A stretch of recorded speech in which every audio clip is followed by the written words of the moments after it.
Hey guys, welcome back to the PPL. My name's Evan Rayner, Rain Day for those who, I don't know, like nicknames. And of course, William Newberry V, he's Gourmizer.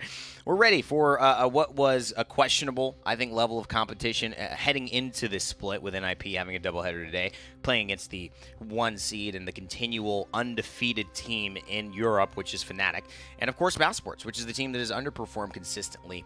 Obviously, a lot of eyes on Mousesports, seeing how that new roster would come into effect, but also eyes on NIP and very positive eyes now after they really put up a great performance, even taking a great game, almost taking a second one here against Fnatic. And that's what I really like about what we're going into, is because with the changes in 1.4, with the team changes that a lot of teams in Europe have had, it doesn't feel as rigid as it did. Like going from spring to summer, you kind of knew where everyone was going to go. Like you could have asked us at the beginning of the split, who's going to be 1, 2, 3, 4, and 5, and we would have told you exactly who it was 5 weeks later. This time around, I really don't know. You don't know. And that's, to me, the truth. You really don't know. Let's take a look at the maps here and get it going, because I think everybody wants to find out, I myself included. So I'm going to shut up and get on to the map screen here. Ninjas in Pyjamas in a Mousesports. They're going to be banned.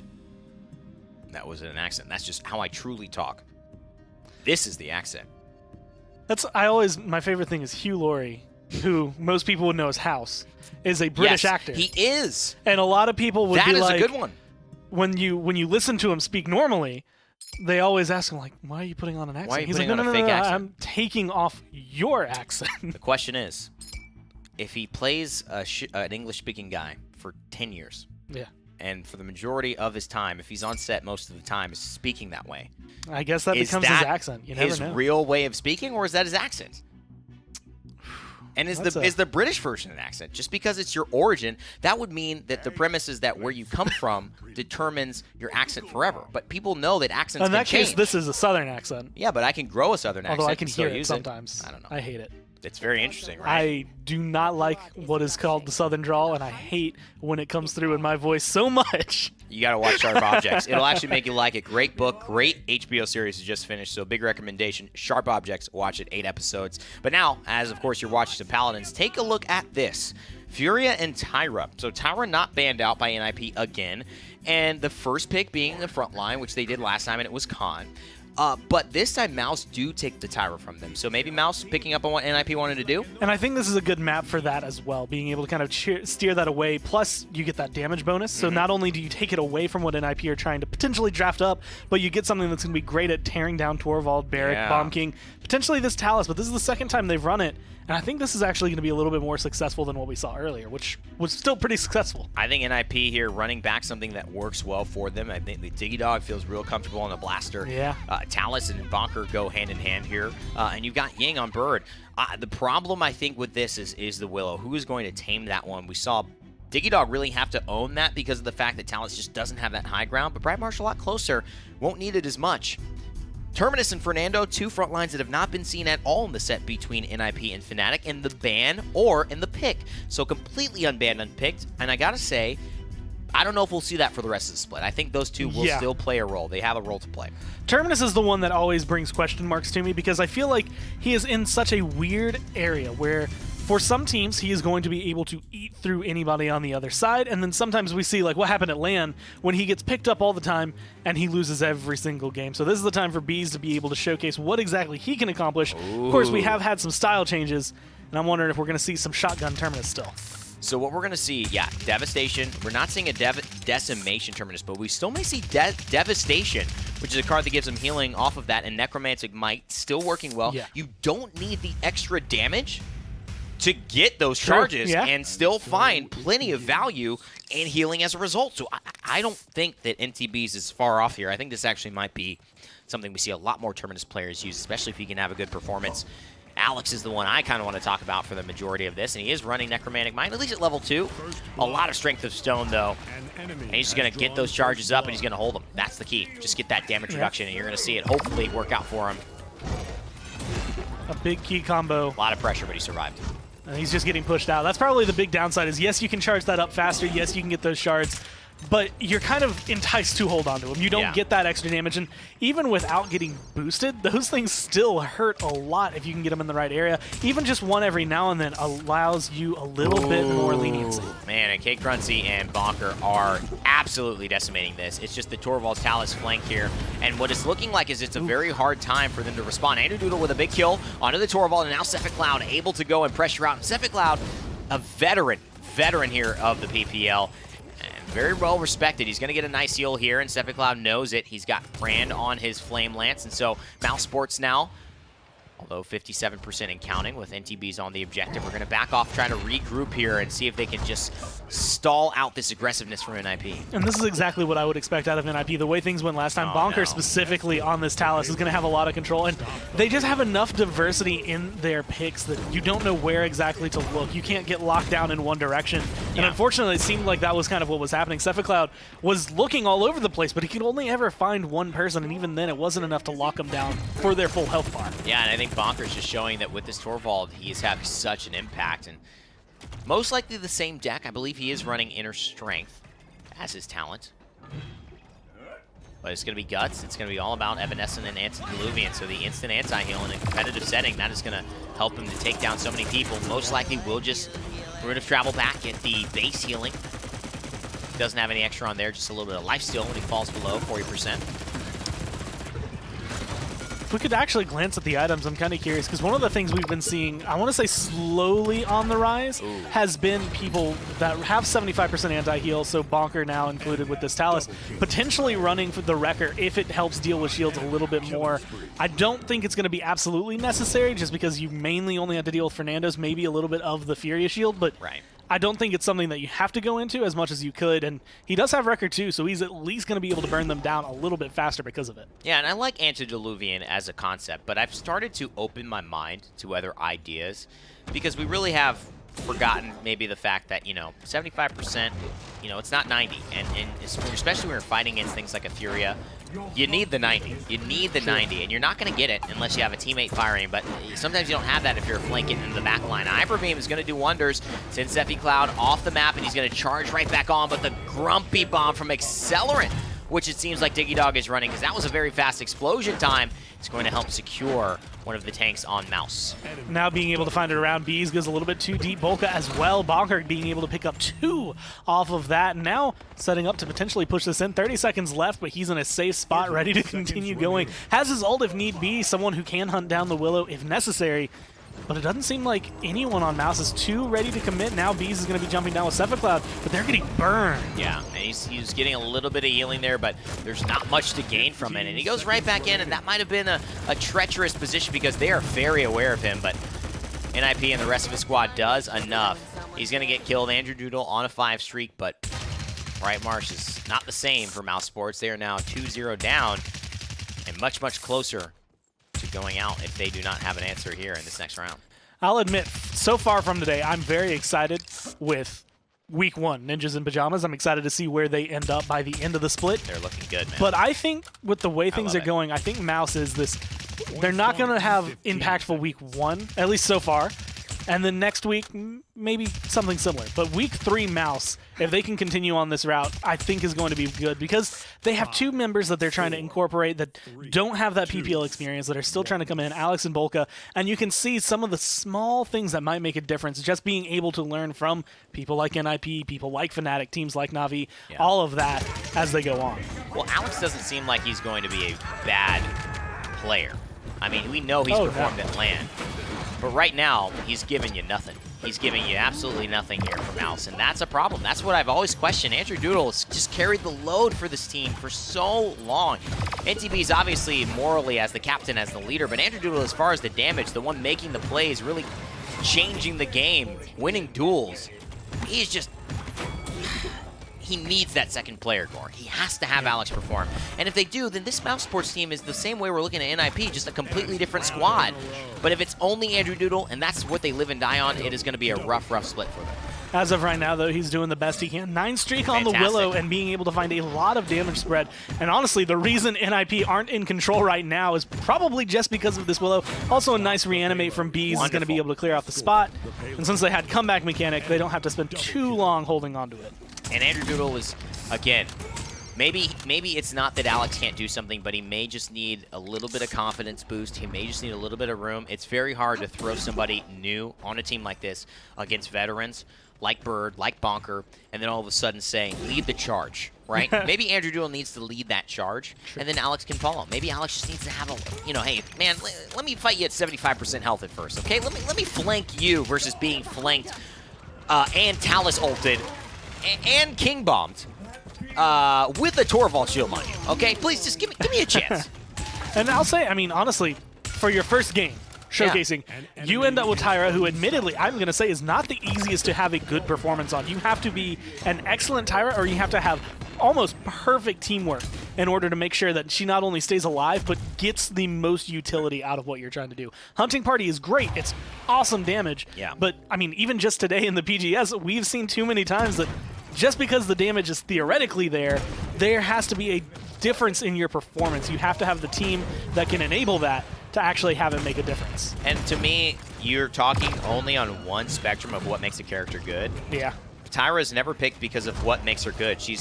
Or not picked because of what makes her good. She's always not picked because of what makes her bad, which is her lack of mobility and her inability to counter flanks well enough. This is something that is not changing and has not changed for Tyra. And so she still has the same threat. She is just as difficult in surviving a flank or a big damage dealer like a Bomb King aggressing as she was before. And so you have to understand those risks do come with the potential reward. It is risk-reward. So far, it's been more of a risk for Mouse. 2-1 goes the score. They've captured this point, but they've been unable to push it past about 40% of the way. This is a lot of the tales, I want to say, of a comeback mechanic team that knows what they're doing. Yeah. But just does not have the pushing power they thought they did. Unless I see Alex, as well as Andrew, to like pick up a couple of really big kills, I don't expect for the next 15 seconds we're going to see anything about this payload change. Even if you can touch it, I just don't think it's enough, especially with this flank that's coming out from NIP. And this is what's the problem. I mean, Kate Crunchy needs to be their priority in getting taken down.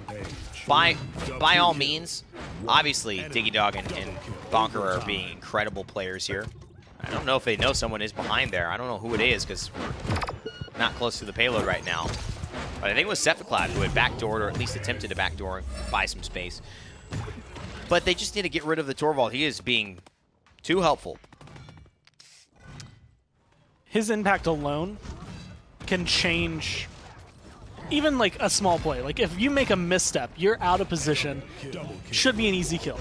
Torvald now turns that into whoever the player that was quote-unquote out of position into getting kills. Maybe even 2, 3, 4 if they're good enough in that kind of position. And right now, you're looking at enabling Bonker, you're looking at enabling Diggy Dog, and both of those, with a shield, any kind of damage amp, like that is a terrifying sight. And a much better round from Alex. I mean, he was 0-3, now 4-6. So he's gone basically 4-3 instead of, you know, for this last part of that round. And that's really, that's what they need. They need a little bit of that. Keep that up. That turns into, you know, an 8-6. You know, maybe it's a 12-9, and you start to say, maybe you get a few others. You start looking much better. Andrew Doodle still looking to deal with Koa, who is on the objective. NTBs and his former teammate, former buddy, going back-to-back, and Bear just running away. The firebomb giving him a little bit of a safe haven, but he needs the healing. This is why he's built this way. He's got the reanimate as well. Does he even want to go back down? There's a solar blessing. Doesn't have to. Kate Crunchy falls as well. Andrew Doodle will find the kill, and Bonker's going to take down Alex in the back. The man's undying, doesn't even need the reanimate to get back to full health. Being able to stand there and just soak it up right now, it's getting dangerous. Oh close my God, to the death, but then it just comes right on in, and immediately nothing you do is going to matter. Even if you get full caught on that thing, it's still going to get you close to full health right now. B's looking like he's finally going to go down. And I don't know if he's going to reanimate here just yet, but at 81%, they're so close to getting this point. And this is not bad. I mean, but he goes down right away, and it's just Diggy Dog. A little bit of a better concept for what he wants to do as a result. You know, you have 93%. NIP do not have comeback mechanic. Do you hold on to it? I think he looks back at the tape and says, I probably should have just taken that chance. And that's a nice ultimate from K Crunchy. Hyper Beam off the map. Alex is gone yet again. That positive KD is looking a little bit more and more negative. And these angles right now from Diggy Dog, I mean, he's getting the perfect arch to land on that staircase. Like, just enough damage, enough bombs here, there, left, right on the map to give his team control. 99% right now for Mouse. All they need to do is stand on this point, and whenever that Solar Blessing comes in, that heal is just going to be ridiculous. And that's keeping Bees in this fight more than anything. And Bees is not dying at all. because of this Solar Blessing. It is so amazing. And Bolka hits the biggest one, which is he dies the second after it goes through. Bonker finds a kill onto him, but he throws it towards the little room. And that's just part of the benefits of Bright Marsh. You just don't have much area to run until you are actually standing on the objective no matter where you are in that room. And so he takes a guess. It works out perfectly, gives Bees another full health kind of fight. And it ends up being the difference here. It is just a huge dump of healing. And when you give something like that to enable something like a Terminus, it gives that point fight an extra level of difficulty you didn't have to deal with before. Because he's going to be having a little bit of damage reduction. He's already got a little bit going for him in his own kit. That makes it difficult. Now you're in this position of how do we get rid of everything else? How do we actually get the push off of that? And that's a big, big question. I don't know if they have the answer for that yet, but Sephi Cloud certainly has the answer for Diggy Dog. Alex with the Firebomb at least trades out, helps Bolka to find the kill. Sephi Cloud makes it out alive. These are good little moments. Good little moments from Mouse. But you know what? Koa is just being a nuisance. He is absolutely being a nuisance. And you know who else is just being fantastic with this as well? Bird, just staying alive. You look at the KDs, he has died very little times in comparison to Bolka. Bolka has died quite often in this. Bird only 3 deaths, Bolka 9. As far as the battle of the supports, Bird is a mile ahead as far as just where he needs to be, knowing when he needs to get out, and knowing how he needs to stay alive to support his team. I was going to ask about the healing charts, but honestly, I feel like that'd be a little unfair considering how much Furia is dumping into this Terminus. Well, you never know. As often as it is. And that's kind of what I would expect. Okay, a lot of it is coming off of that Terminus. But the number to look at, I would say, is Ying, just because that's about where Furia's, I want to say, like, actual healing is. Terminus is getting a ton of that and fluffing it up. But because of that, Bees has, what, 3-4 lives every single time his health bar starts to go down. Bolka, despite dying a lot, I mean, you could also call that part of the aggressiveness. That is the composition of an IP with the Torval, with the Talus, with the bomb, you know, the dive that you're seeing here, which is a very dive comp. Big, heavy hitters, hard to take down with Wind Dancer, with Field Study, with a protection bubble every 5-4 seconds. But despite all that, I mean, making some very, very clutch plays. So I'm liking the way Mousesports have battled back here. 2 objective fights in a row. Alex has definitely gotten picked on. And you can expect that when you bring some newcomers into the PPL. The way things are going to go, it's not necessarily a you aren't a good enough player, but they know you're a weak link. They know that there's someone you can target. Plus, you're playing Tyra, so they know it's a little bit easier to get rid of you overall. And now you're looking at them kind of spread that towards Bees, towards Andrew Doodle, and make sure that no one's going to be able to stand around. Mousesports still have half a comeback mechanic available for them.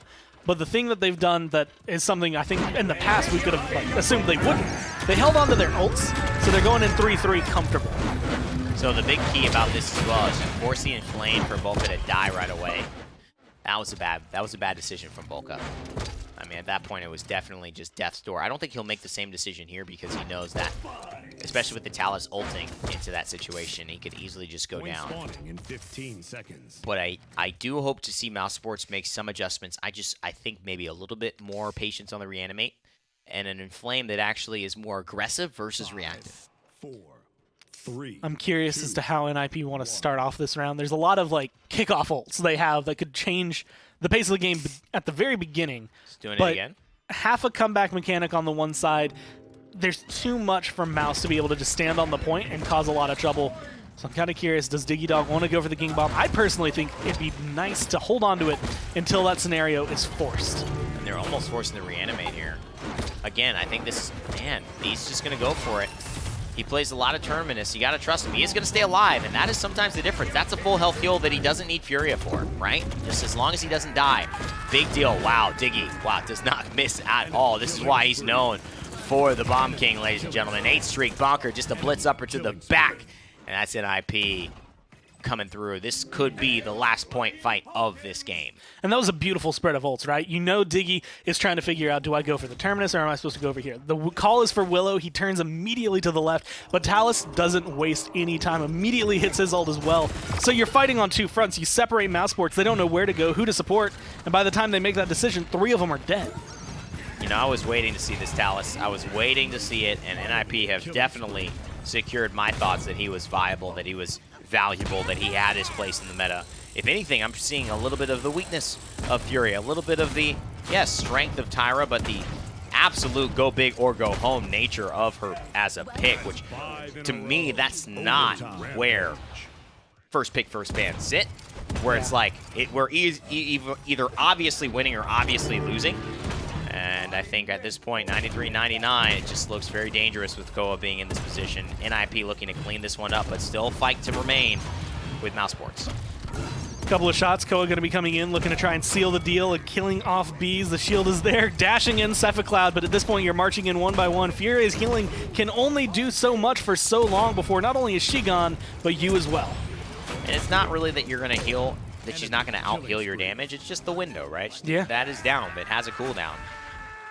Which makes me wonder, I mean, all the cards, as Mousesports do lose that one, and NIP take game 1 in this set, a best of 5.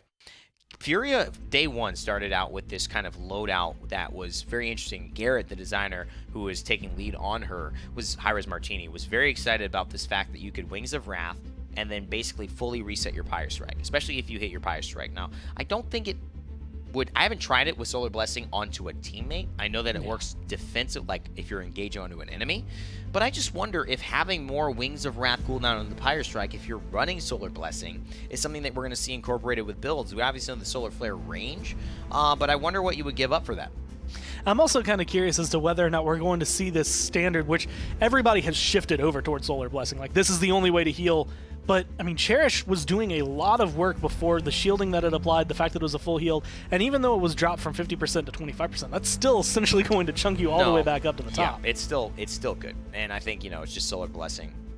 That's what everyone says. It's just strong. Tyra's Everyone first says pick, this is first the one to ban, go. And that's what everyone does, right? That's how it works. Even the PGS do it, and they lost all their games with it. But you know what? They'll do it. They'll do it. And that's what the thing is. Execution is the biggest portion of it all. And you know who executed well? Well, Diggy Dog from Australia, down under, all the way over to Sweden, and now performing for NIP magically. He and the rest of his squad take game 1 pretty convincingly here, and I think Mousesports now have a lot to answer if they want to take this set or even take a game here off of NIP. And I know it's one thing to mention the fact that this guy is very good at blasters, but when you play a lot of Bomb King, like, you start to learn the arc of the bombs, and I feel like Diggy showcased that a lot in this map, where there were times where it's like, this, normally you hit the window 3-4 times. He's hitting it through every single time. He's setting up kills that you normally wouldn't have. You land perfectly on the staircase when you poppy bomb. Like, stuff like that, execution-wise, is incredibly difficult to get right unless you have a ton of practice with it. And you know, you see it in slow motion. Bolton makes a little mistake there.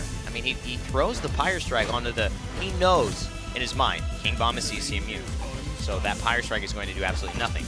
But if he actually throws it onto the Tyra, I don't know if she has enough health, if she actually dies to Diggy. Yeah.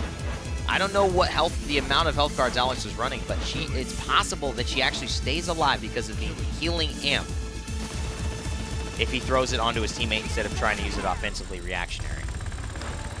And the small things like that I think make the bigger difference, and that's the kind of thing that are going to be the growing pains right now. But Alex, Bolka, kind of stepping up. Kruncy on the other side, their former teammate. So you have a lot that you're trying to figure out, and I feel like right now, I mean, you're one new member in a team of 4 PPL veterans. You're feeling relatively comfortable, as opposed to the other side, you're 2 on a team that is kind of historically not done well. If you aren't performing, then you know the team's not going to perform. And a team that, you know, knows you well, admittedly. As we head into map 2, let's take a look at what we will be having on the table for dinner, so to speak, or maybe lunch, I guess, if you're looking at this as a 3-course meal. It's Serpent Beach yet again. This one went pretty long, I would say, in terms of the Fnatic NIP set. NIP very familiar with how this works. So the Drogo's ban, the Androxus ban, NIP with the Khan, and now Mousesports. Do you ban the Tyra? They're going to leave it on. Do NIP first pick the Tyra? We've had some words about Tyra on Serpent Beach today. You and me need to have some words, boy. It's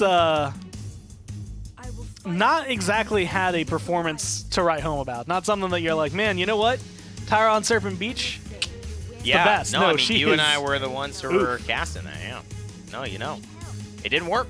It didn't work. But I'm placing that onto execution.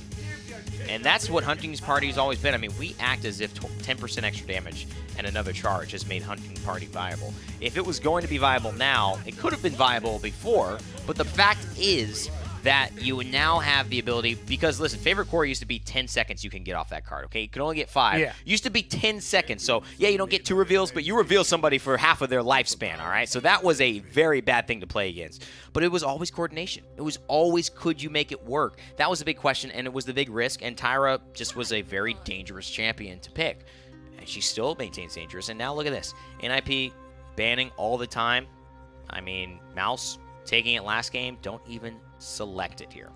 And this is actually one of the instances I think is going to be perfect to showcase Kinessa, who we've seen have wild success on this map, and whether or not she can be the champion you need to change the tide of the game. Because there is a triple DPS composition on the other side from NIP, those headshots are going to matter a lot. And we saw earlier, they're very good at helping deal with Ying's illusions, which, while that might not be her, well, actually, I'd say it's still her primary source of healing, you're still looking at this life exchange getting a lot of shots off, but you're going to shut down that a little bit more without having to worry about the cauterize. Another big character and champion that I'm looking at is the Ascended, Mr. Genos here, who we're seeing for the first time today. Bolka having his Astral Mark and the Luminary. Slight nerf, but really not to the impact that it was having. And this is the more traditional damage amp that we've seen be successful. Genos extremely good at running away, maybe not as good as defending himself, but he's got the Void Grip, he's got the Stellar Wind on a low cooldown, and obviously he's got the 3 Astral Marks. Once he gets his Chronos online and the right loadout, he can be applying to his teammates to make sure that they're doing a ton of damage. The big downside, and actually I guess the upside for Mouse, is that they were able to take away what I would say is the strongest counter to that, which is the Leon. But you do still have to deal with the kinetics coming down from Cassie being able to shut that down, as well as just what has been relatively ridiculous numbers from a Ying, relatively uncontested in terms of healing right now. NIP don't have to worry at all about this Genos. Yeah, and the problem is Kate Cruncy bets it all and almost loses it. I mean, that was rough, because he was very, very close to just getting poked away, and it was a lot of low champions on the side of Mousesports. So he took a risk, but the burst and the fire from Koa has been insurmountable, but Alex finally finds a kill. So this is where we're looking for him to start showing up here. We need to see some big moments happen. Will it be a Bugsy performance? We don't know, but NTB's at least gets himself on the objective, and Alex finds a headshot, albeit not enough to force the fight his way. Honestly, I'd say even maybe half of a Bugsy performance could probably set your team straight, of a Bugsy? Yeah. as long as you get into the right area. A couple of choice headshots is really all you need, but you do have to find them at the right time. Otherwise, you're going to find yourself in a scenario like this. You're worried about whether or not Bonker is going to kill you. You can't hit your headshot, and this is giving him the lead because you're not looking at the point. I mean, he's dead here. No doubt about it. He just got the attention of Bees as well on the objective, so that is not going to work out. Alex with a double kill. That's what you need, and that's why they brought him onto the squad. The PGS boy. Jump it up into the big leagues and now making a big statement. But Koa right back at it, says Mousesports. Don't you forget about me. It's the end of the Breakfast Club. This time, though, he's not singing the tune. He's just showing it with some burst fire and a grenade. And now you're set up at this position. I mean, you have a 6-man essentially playing against you in the point. You have to stand on it. 99% there for Mouse. But you're not too worried about it, honestly. You're still setting up to the point where Barrage, you got Grenade, this burst mode, and Nara, all of a sudden her health bar isn't looking anywhere near as tanky, but this is the boxing match that really does matter. Alex is still sitting in the back, still getting a lot of damage out. And Andrew Doodle with an incredible enlightenment, and he finds the kill off of that, and Bird almost goes down. Bonker able to save the day, though, and K. Cruncy with the Ancient Rage. It is enough. And Cassie fulfills the role of a flank, just pressuring Alex, and despite Alex finding 2 or 3 kills, it's not enough. 2 minutes now for NIP to push. That was another moment where it almost feels like NIP like steal that away, right? Like they didn't sit on that for the longest time. You get to 99% as Mouse, but then they just set up their defensive line. They know exactly where you're going to want to put that pressure. Even with good kills, they weren't able to take down the targets that meant the most. Bird took way too long to die, and Makoa just laughed everything off. And you can see it's been a long time since players have played against an Accelerant Bomb King. Yes. You know, and I think that's just one of those things that you're seeing people get stunned. Not that you didn't get stunned before, because that's the point, but it's just getting caught off guard, you know, not having the right cooldown. Sephic Cloud plays that one beautifully because he just waits for Andrew Doodle, puts the shield out, and then Diggy Dog is dead to rights. But you can just see he's hitting so many stuns that are game-changing. Another one right there. And now just trying to close up the gap. A minute and a half left is plenty of time for a team like NIP. And with the way things have been going, I mean, this is a perfect example. Bees doesn't have the healing output that you're going to be seeing out of like Bird on NIP, being able to keep him alive, but he's still playing as though he's going to have that burst heal, that something's going to keep him alive. The reason his impact on Brightmarsh was so large was because every single time he was close to death, that Fury heal comes through and he's right back full health. This is a much more difficult game for him, and it doesn't seem as though he's got the exact follow-up he expects. A little bit of a tough moment. You could see Mousesports were trying to go for the Dome Shield there, and Zephyr Cloud just couldn't get it off. The animation started, though. NTB is getting pressured, and he is focused by the Makoa, which in EU is just a sign of death. If you let the Makoa through, it usually comes back to haunt you. And they have. And K-Crunchy proving his worth, and this is one of the big question marks for us that we'll probably talk a little bit about. We'll talk about Alex, most likely, in Gather Round today a little bit later on after the show. We'll talk about K-Crunchy and how his performance has been. So far, really seamless transition into NIP. And they're definitely looking like a team that has spent a lot of time practicing together. Like, it's one of those things when you have last-minute adjustments, I think you can always tell the difference when it's just, oh man, the PPL starts in 2 weeks, we need a team, versus you are the person, like, we have our eye on you, we want to try practicing, you know, we want to try you out, come play with us, let's do some scrims, see where it goes. And it's kind of like, you hate to see it. It is dating, and you hate to see that. Unless you're like a fan of watching The Bachelor or something like that. But at the end of the day, you hate to see the little mistakes that they're just catching Alex out on so much. It's like, you can tell he's got the skill, you can tell he's got the potential, it's just the game sense, it's just the veteranship. You know, he's getting caught out so often on these little things. And despite that, in this game, only died once. And honestly, that was a barrage. Like, it's something that you can't really dodge that well no matter what unless you have, like, the perfect execution on your teleport to be able to go, it's dropping and I'm out. Like, you have to drop it, I would say, like, the minute he clicked. Like, you'd have to know when that barrage is coming beforehand. So, not the worst case scenario, but I will say it's not the best because the way that Kinessa affects your team, he has to hit more shots, or else his impact is kind of nullified by the fact that he's never at the point. Exactly. Exactly. When he shows up, he has to make an impact. That's for sure. And Diggy Dog knows he's got to try to find the right answer for this Kinessa. One of the biggest things about this damage dealer, though, is that he does have some high ground effectiveness. And part of it is just that his bombs hitting an AoE. The other part is that he actually does have a poppy bomb to be able to go through, and this flank by him and Bonker just siphons off. It pincers Mousesports into a corner, and it's so easy for NIP to fight out of it once they have control. And now you're starting to see, I think, where Bird is going to be able to shine the brightest. Just an illusion up here, an illusion over there. You're going to be getting healing no matter where you're fighting as NIP. And then he just relaxes on the point for a little bit. He has his right click available if you really need the burst, but he's not too worried about it. Bees, on the other hand, almost never has too much. Even with his own healing, it doesn't go up enough to actually make a big dent in his health bar. And that's another one. Bees goes down. K-Crunchy looking to finish it off. I mean, it was a devastating first round, but a slow burn of a fight for sure between these two teams. And there's a lot of mutual respect. This is more respect I've seen given to Mousesports and almost the entirety of their time here in the PPL. And NIP know that these are games they must win. It is that important if they want to claim third and move on to HRX later on in the year. They're doing everything possible, even taking players from Australia to be able to do it. But it seems to be working out in that regard. I'll say it's one of those things, when it first happened, I know we were all, I want to say I was personally probably melodramatic about the fact that Zephyr Cloud had been doing so well and he was being replaced. You mean Simsaloo? Simsaloo. Yeah. Diggy Dog has been fitting perfectly with this. It has been clean so far, and this is after, you know, half a split before, now getting a full split of experience with these guys, plus all that time they spent off being able to scrim, practice with each other. It's going to be a lot more comfortable, and you get scenarios like this where you're not really worried. Like, even in the worst scenario when Mouse is throwing literally everything they have at you, you're just playing Bomb King. But they're taking a long time to get to it, and I like it. And again, I think it just goes to show that they are appreciative of Mousesports' growth this offseason as a squad and some of these new changes. Bulk has been pretty quiet for me today, although he's had some amazing moments in that game one. The Genos performance today has been just quiet. I haven't seen any real through time and spaces hit. Haven't seen the impact. Alex, again, looks just pressured. Look at that. I mean, he's just surrounded, running, just looks a little flustered. And I understand. I get it. He's a confident kid. We saw him here earlier on in LAN. I think he's got a bright career in Paladins. But I think he's just been thrown into the deep end.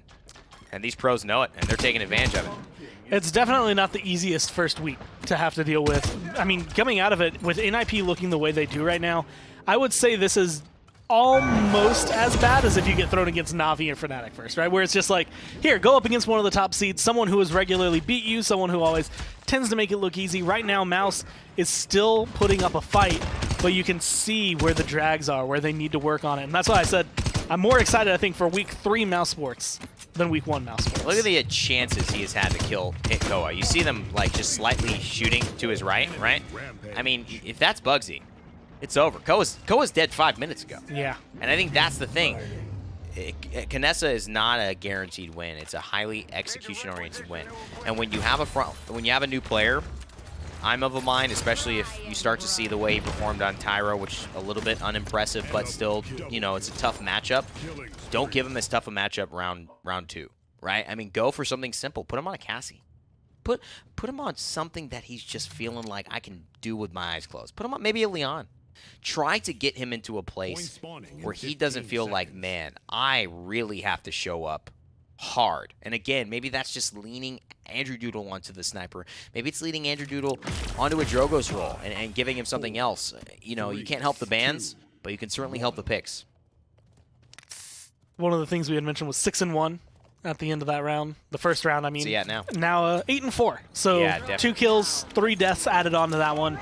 And you're seeing the economy, everything start to shift over in favor of NIP. Alex immediately getting pressured out. Bomb King doesn't even need to kill, but Dahida's going to chase him down anyway. Yeah, you find a shot, but it's not enough. Yeah, and that's just the difference, right? I mean, no one will just run at Bugsy like that because they know you get one shot at the king, right? You get one shot, and then you are going to die. So you better make it count. And right now, he's just not getting punished. I mean, NIP have no reason to not just bum rush them.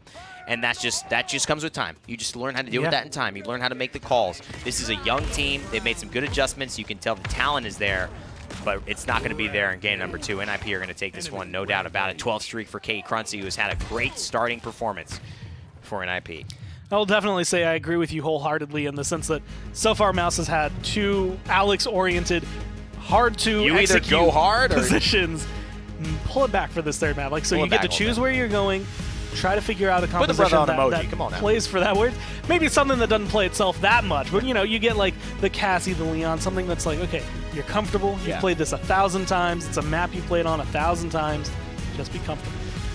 Let's take a look at some of these highlights as well. I mean, it was a great performance from Bonker, and he made that work. Man, and you look at Koa as well, just with the barrages, yes, was on point, but also with the burst mode. We're seeing it more and more. Victor has been a part of this meta in a big, big way. And although this doesn't translate as well to console, when you can hit the headshots, and you can have that extra, just wow, the grenade and that burst mode fire, it's just very, very intimidating to go up against. And I want to say that I think there are like 2 things that really contribute right now to my opinion of Victor. One is like Splice being able to showcase what he could do before burst mode.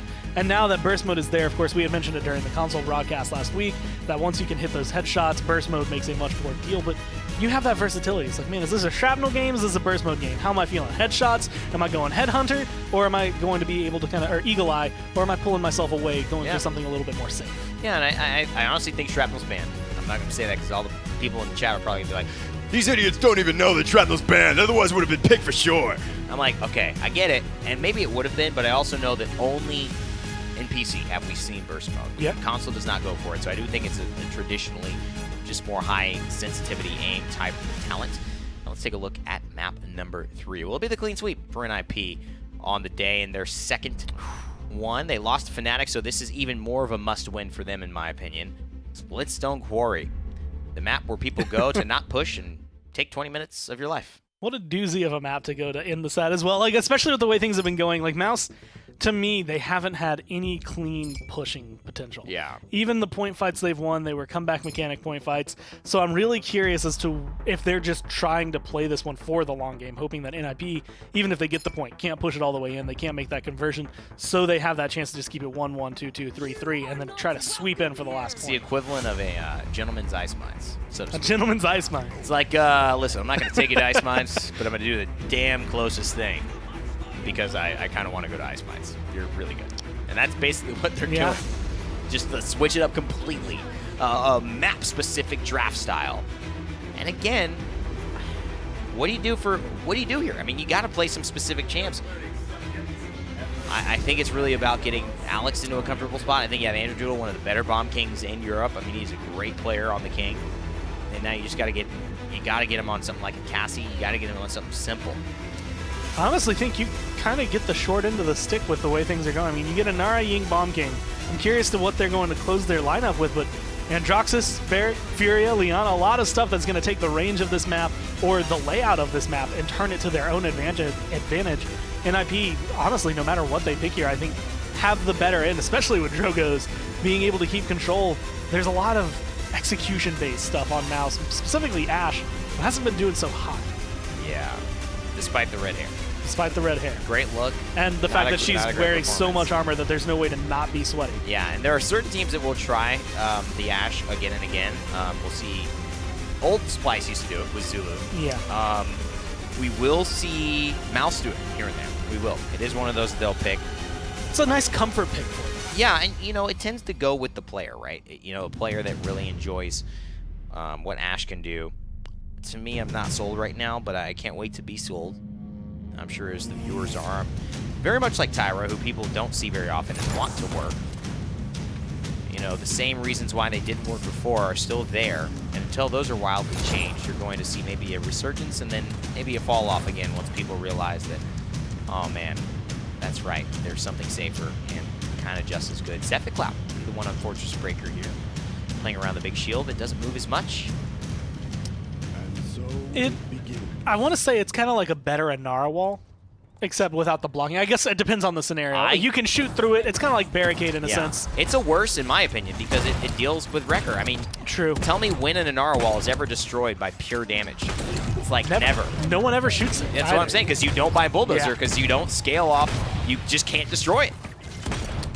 So I'm kind of curious as to whether or not this is actually going to make a big difference. But so far, Alex, again, going to be the one who's getting picked on at the very beginning. Koa, once again, credit for the kill. And him being able to flex around a lot more. I think feeling a lot more comfortable here on NID as well. And I think it's a big day for Koa. I mean, it's a big, big day for this man because, we talk about being a competitor. We talk about fitting in. We talk about going from the roster that has underperformed the most in Europe in the history of the PPL. And trying to get their stuff together, but Koa's got himself onto a ship that looks to be, wow, sailing in the right direction. Wouldn't you say, Gore? It's kind of like finding a diamond in the rough, right? Where it's just like, man, I have nothing but dirt and dirt and dirt, and then, oh wait, here's that gemstone that I can pick up. Mid-air rocket from Diggy finding onto Alex. That has got to feel just very hard to deal with as well. He's like, he's hitting that? Come on, man. This ain't real. This can't be happening. You sure you got easy anti-cheat over there? Because this man is just hitting shots he should not be able to hit. Stop the payload. It wouldn't be the first time we saw some incredible European split stone quarry plays as well from Drogo's kind of mid-air 180s finding rockets. But I was saying, Gore, actually, I think it's more of like finding water in the desert. Yeah, I think that's a much more applicable. Because you see Koa, and he is very refreshing to watch. It was one of the things that was very different. And I remember, because when we were looking for highlights for Worlds, we're looking, like, we went through Koa highlights at one point, and we're just like, this man plays Genos. And, like, that is all we had clips of, was this guy playing Genos. And now he's being able to flex around so much. Victor to Leon, being able to showcase the talent that I think was always there and was cultivated by Mouse, but now being able to grow that even further within ID. There are some incredible players who will be like, I've never played Cassie in my life, and I only play frontlines. And you may see him, like, if Rubu told me that was the case, I'd be like, all right, I get it. But you bring so much to a frontline play that it makes sense for why they're having you. But most good Paladins players who are at a top tier level like this have a little bit of every champion, especially the old school champions in their back pocket. Everybody got a little bit of an Androxus they can pull out in casuals. Everybody's got a Cassie. So, you know, Mambo number 5. Yeah, exactly. Everybody's got a Cassie. Yeah, no. Anyways. Mambo number 5, but with Paladins girls characters. That would be great. I don't know if World watches the cast, but I know World makes a lot of Paladins covers, so that could be the next one. Hey. Instead of a specific one, like Challenge Makoa, you just get all of the champion ladies. You are a breath of fresh air, Gore. I love this idea. Diggy Dog just playing phenomenally today. This is no joke right here, and this is the exact opposite of what you want when you go to Splitstone Quarry to kind of get demolished like this. It seems like a lot of demolition is going on in this actual map, maybe mid-construction of something. But it seems like NIP are mid-construction of an actually impressive season here in the PPL, and they are not stopping that, barring some incredible paperwork. I feel like it has been important to remember this is Mouse's map day. And this is exactly what NIP not only were able to draft, but the control they've been able to attain. There's not a whole lot. Ash going to get taken down out of the air by Koa. Bolka goes down to try and give his life for it, and, well, just gives his life. You know, man, it's the Ash. It's the... It's rough. It's rough. Diggy can't take anything away from this guy, though. You know, we question him all day long. I question him all day long. This is what you got to do when people question you. You just got to put on your performance, and you got to say, what questions do you have now?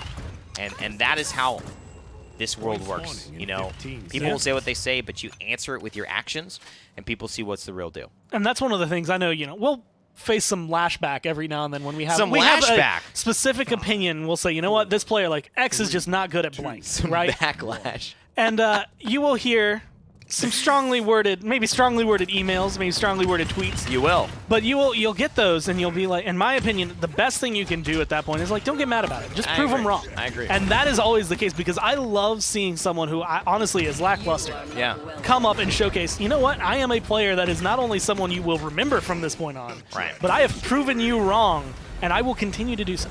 Yeah, and I like it, man. And you know what, Diggy is never really about Diggy. It was more of just roster swaps, but NIP have shown that it is about Diggy. It is about the roster swaps that they made to bring him in specifically for these reasons. It is about the potential that they saw in this lineup, and it is about the ability for them to, yes, they have beaten Mousesports in the past season, so this isn't something new.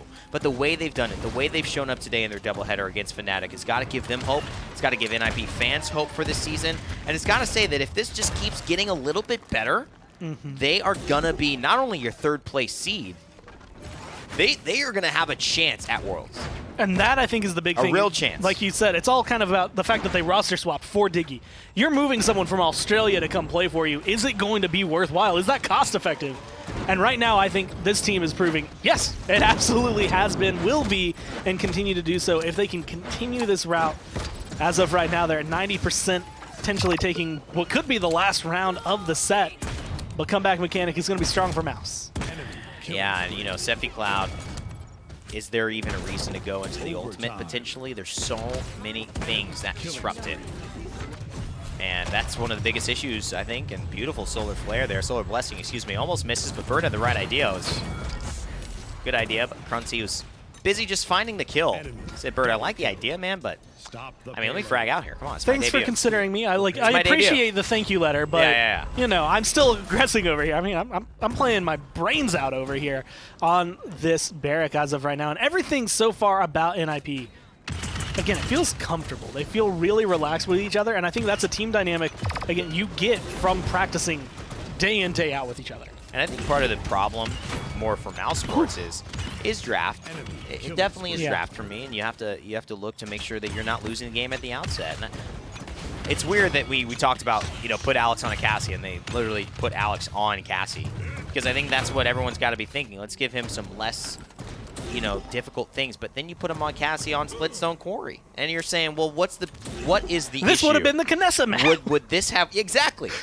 Well, should we have put him on Cassie on a Bright Marsh and not taking the risk, or should we have put Cassie on a stone? On Serpent Beach?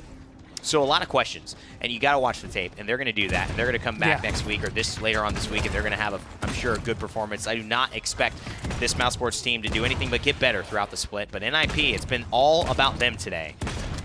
K. Crutzy on a 17 streak, man. mentioned this on Esports Weekly, but today has been pretty much question marks as for the teams that have been bringing in players. How are they going to perform? Where is it going to stand? As of right now, I think NIP has answered that with just excellent marks pretty much all across the board. Mouse, need for improvement, but it's still there. Like, you can see the formation of it is just working to the point where they get to where NIP is. 50 seconds left on Splitstone Quarry, the hardest map statistically to push.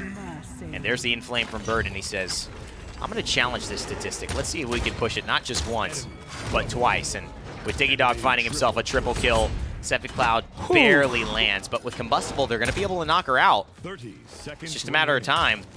Or they're just going to wait for it to slowly fade away into the darkness. Sephi Cloud will fall. And it may just be Mousesports that falls. But it's Alex. Finds a kill in the bunker. Maybe. We're seeing a hole. Right now, Bees is probably the one to keep your eyes on, but you can see that he is getting weaker and weaker as time goes on. See ya. Polka doing whatever he can, but again, the healing output is not just bursty enough to keep Bees alive. Well, you know, bees flock to the honey, and the honey is definitely with NIP today. They grab the 3 sweep, and they clean up their second set after having a very, very good set against Fnatic earlier on, who claimed game 1, but set 1, but not without a fight. 3-1 was the score there for Fnatic, and now NIP feeling good. 4 games won today. Could have been 5 easy, and you got to say, man, we came out and we played our hearts out, and we won. They did a ton, and honestly, the way they played against Fnatic, that was one of the things. I actually thought this was going to be kind of reverse. I thought this was going to be the longer set, and Fnatic was going to be the quicker set, but being able to showcase what they've been able to accomplish, and again, this Drogo's performance, the way NIP drafted for this map, yeah, it was just perfect for their composition, their players, everything. Now, is Mousesports going to bring Hecate from South America to play as their DPS fragger? That's the thing. How many trans-Atlantic, if that is even trans-Atlantic, or how many cross-ocean transfers are we going to see here? I don't know if anything's ever going to be as big of a change. Well, I don't know. I guess LATAM to Europe would still be just as big as Australia to Sweden. Culture That's change. A really huge That's a culture shift. change. I don't imagine there's. But is he retired or not? Can you actually get Hecate? I don't know. We'll see. I think you can get Hecate for the right price. I'll tell you that. Oh, yeah. That's for sure. I think he'll be ready. Heck, I'll be a free agent for the right price. You want a little bit of rain day up in there. Everyone's like, no, we don't. Cut it out. G2, SK, Renegades SK. That's tomorrow. Not as sincere with their doubleheader against Fnatic. Do not miss that on Thursday. And Virtus Pro get our first glimpse at that new roster. Elven Path, Sheepa, and Perdo reunited. And it feels so good.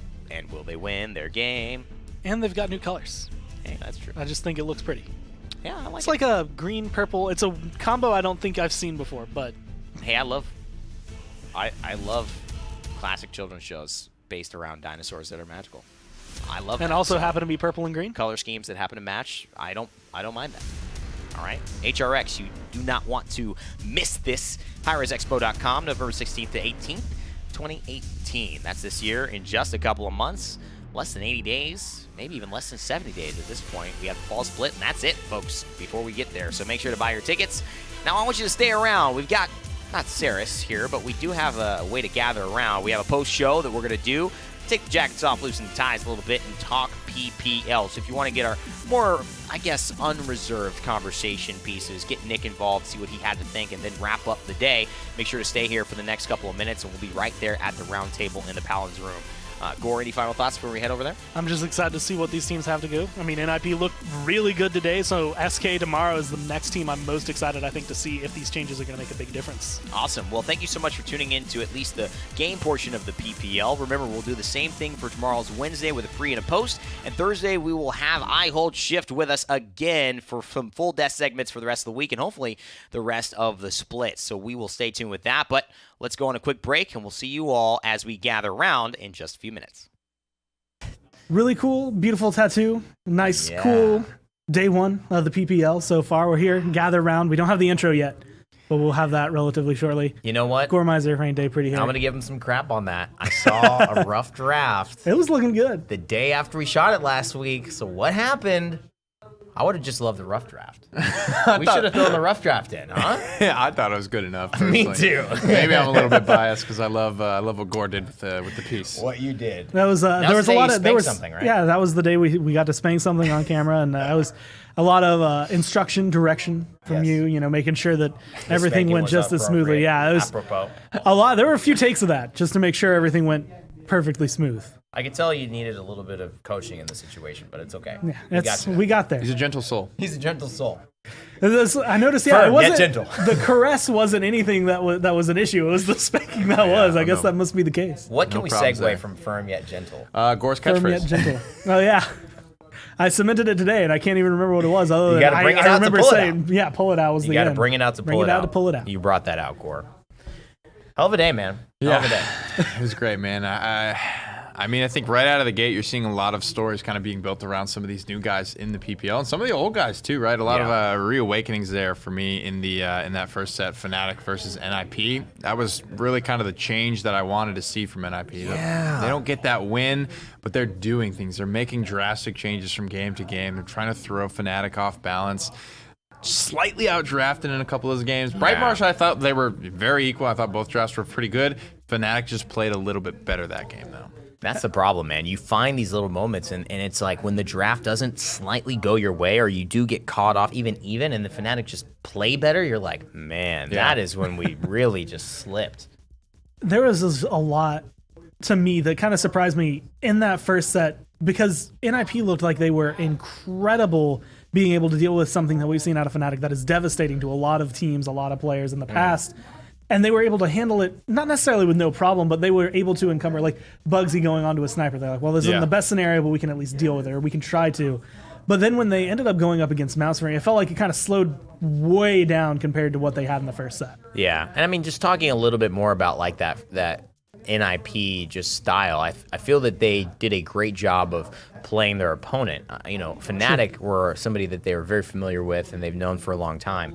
And I think that they showed that they could adapt to that high level. But we even mentioned in our cast, it is not something that they haven't done. NIP and Fnatic have been pretty close. Fnatic and Na'Vi have always been pretty close. Fnatic just wins. And so what's the tipping point? That's really what these teams are trying to find out.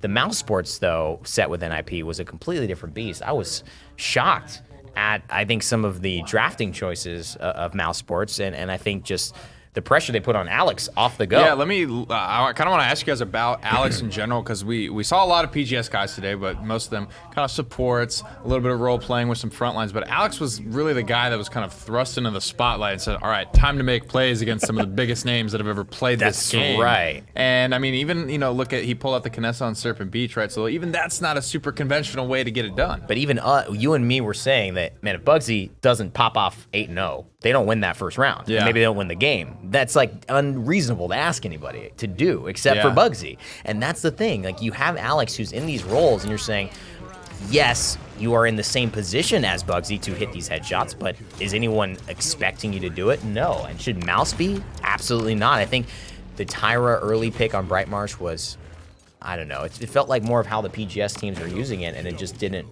wasn't effective. And I will say, for me, Mouse in this entire set, especially after the way NIP come through and everything's looking really clean, it just felt lackluster. Like, it felt like they were really flustered, like they didn't know what exactly they were trying to accomplish. Right. The draft, the theory was all there, but then execution fell through. And I think that's actually what we were mentioning in the cast as well, was just when they were able to get, it's like, man, Tyra would be great here, but you're putting it on someone who you're expecting a lot out of against a team that is obviously looking really, really good.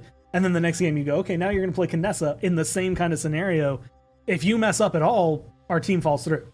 Yeah, and I think in that regard, it's theory and execution, but in many ways, it is theory. Because at that point, you realize that your theory is that Tyra has to take over this game. Your theory is that Kinessa has to have a Bugsy performance. That's a bad premise, because Bugsy's going to have a Bugsy performance. Will Alex? Let's give him a game to figure it out.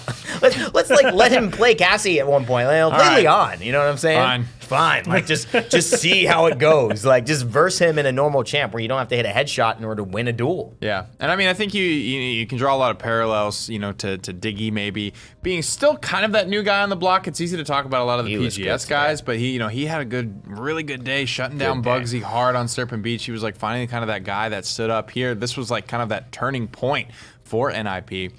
And even on Serpent Beach, man, so many things could have gone their way. They felt like they were really in control for like, I don't know, 60, 70, 80% of that game and just slipped right when it mattered most. But I think he deserves a lot of credit for stepping up in a lot of ways too. And that last Jogo's game as well, like, looked phenomenal. He was hitting shots. Like, there was one mid-air Jogo shot. Like, it was like, you should never have hit this. Yeah. But he was able to connect on it. And I think it was just those moments that, again, we were talking about, like, is it cost effective to move Diggy to Sweden to actually have that kind of performance? And as of right now, I'd say yes, especially if they continue on this trajectory. And you saw how much that Alex, I think, had to perform. And I feel fine talking about Alex this way because we've seen him at LAN, we've seen him perform. Yeah. We know that he's going to work out. He'll be a fine player. But I think that you look at K. Cruncy, we had no idea what he was going to do. But NIP put him in such a good position to succeed. I mean, you talk about Khan 2 games in a row. You talk about just being able to support off of Diggy and Bonker with a Torvald. Just able to run around with those guys. I mean, that's going to be an easy kind of start for anybody. And he did his job well. Right. I think that's very important for NIP to get him to that spot where he was comfortable. And that's why, I think that's why a lot of conversation was around Alex today, because he didn't have that kind of comfort zone spot. He had a lot asked of him on day one. And I think everybody kind of lived up to expectations. We got to see some OG Ying plays from Garen Bird as well. A lot of fun stuff right out of the gate for summer. I'm actually really excited because one of the things we did get to see was Bolka. And I think Bolka did really well as a support player. It was one of the things that I was kind of curious. Because once you get a new support, I feel like there's always like a little fall through. But especially on Brightmarsh, like he was hitting heals left and right that were perfect for his team. I was really excited about him being able to, I think, do some of those roles, but his deaths were just so high. And this is partly NIP. But I mean, Bird's there's 3 deaths. He's got 9. That is a very high death count for a damage dealer. 9 for a support is a little bit of a problem, and that just goes more for things that Mousesports have to figure out, and they will. Yeah, I think when we talk about that Serpent Beach game 1 of the NIP Fnatic, and that type of performance, how that Bugsy had to have, it felt like we brought it back to that. Remember that game from the summer final where it was like he just like was popping off, and then Tenor and Fishy were like getting nothing done. And I was almost like worried about that kind of just being the theme of Fnatic's season again, right? But then they stepped up in a couple of different ways, and I think Tenor specifically on Brightmarsh, when he picked Ruckus, went from having to always be the star fragger to actually looking really good as like a role player, right? He just drew a lot of attention away from Fish to let Fish kind of do his job in a little bit of an easier way. I think there was a lot, we talked about just not a lot of predators for him on that map in particular. And I think Fnatic, maybe that's that like third eye opening for them where they're looking for just new ways to elevate their game just that little bit more over the hump, and doing little things like that, like moving Tenor away from a hyper carry role and making him a role player, making space in some scenarios, could be the thing that unlocks that LAN win for them finally. I think that's the big thing right now for Fnatic. Is like everyone else is like, okay, NIP, can you make it to LAN? Mouse, can you make it to LAN? And Fnatic's like, well, you're going to make it to LAN. Like, we pretty much have no doubts about it. But can you actually win at the LAN? Like, can you make that difference? Because we're going through qualifiers beforehand. You might not even make it to the actual like proper HRX if you make any mistakes too early on. Yeah, and I think it would be a wild world. And you guys could like shave my head if Fnatic didn't make it to LAN. I'm pretty sure that I guarantee they will. But the concept around this too is, I want to see a little bit more just awareness from guys like Fresheko of like self-consciousness of the fact that they are spraying every single game, acting like they've already won LAN, and yet they lose here, and they won't talk to anybody outside. They're so upset. I think that I'd almost rather see you act determined, see like humility, just complete like, I'm about my business till I get this ship, and that is what you want to do, and that's what I hope Fnatic do this season, where their heads are down, they don't say a thing, they don't tweet a thing that isn't GG's, well done, blah, blah, blah, move on until they get there. Because I don't want to see sprays, I don't want to see emotes, I don't want to see stuff like that, and then be super upset that you lose LAN. I think this is what that's about for them. This is their mecca, so to speak. Well, we always hoped that, Fnatic have some of the oldest players in the scene, and then when they picked up Fishy and Tenor back then, and still are for the most part, some of the youngest players in that scene. So I think finding that balance, and it's coming up on almost 2 years for a lot of these guys in the PPL, including Fishy and Tenor, right? So maybe we see them have a little bit more of that maturity and just having to be forcefully humbled a couple of times across a couple of events, because they do walk around with a lot of a snagger, and admit it, and earnedly so. But I think they have to go through that experience, unfortunately, the hard way. Yeah, and to me, the earned stuff has been unearned because of their Navi whooping their butt every single time in LAN. And this isn't bad. I think it'll help them. I think if they do this, it'll help them. So the one thing I think that has been kind of universal today, it went from the PGS to now Tyra and her execution or lack thereof. Like, do we want to go in depth about, like, is it working? Like, what is the point of this Tyra, and why is everyone like just so trying to force it? If I had 2 weeks to prepare with my guys for 8 hours a day, I'd say I could give you a comparable note as to whether this is truly a top pick and ban.